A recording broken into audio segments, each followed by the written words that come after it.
Continuing our breaking news coverage this morning, United States Senator from South Carolina, Lindsey Graham, is dead at 71.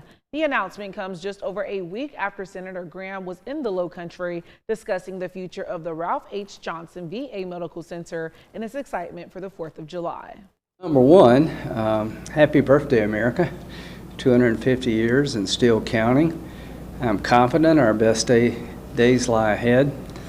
I came to Charleston to remind myself of the beauty of our state and also the problems we have and the opportunities that lie ahead for South Carolina.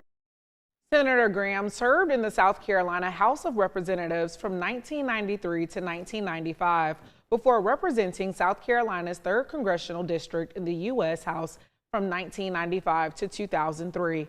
He was elected to the Senate in 2002 and won re-election in 2008, 2014, and 2020. Graham served as a chairman of the Senate Judiciary Committee and the Senate Budget Committee during his congressional career. He was also seeking a 5th six-year Senate term in November in June's primary election. Graham defeated multiple challengers to secure the nomination. He was set to take on Democratic candidate Dr. Annie Andrews in November's election. Now South Carolina Republicans must find a replacement nominee before the special primary election of August 11th. South Carolina Governor Henry McMaster, President Trump, and Senate Majority Leader John Thune among the first to pay tribute to the longtime politician. President Trump posted on social media saying Graham was, in quote, one of the greatest people and senators he had ever known. The president also says details and arrangements are to follow at some point today. Governor McMaster also releasing a statement shortly after learning of Graham's death.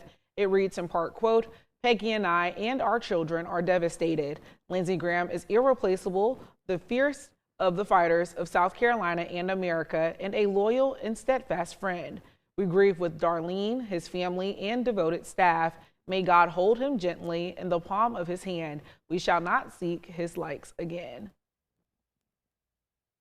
Reactions coming in not just from fellow lawmakers, but foreign dignitaries as well. Ukrainian President Zelensky, who had just met Graham on Friday, said in part, quote, Lindsey was a true defender of freedom and that values that make our world safer. We were in constant dialogue, which I will miss. And Israeli Prime Minister Benjamin Netanyahu posting on X this morning, calling Graham a great friend. Lindsey is a great friend of Israel and a cherished friend of mine. Lindsey understood that the security of Israel and America are inseparable. Israel has lost one of its greatest friends. America has lost a great patriot. I have lost a beloved friend. We are continuing to follow this developing story and will bring you the latest updates both on air and online, and that's count2.com.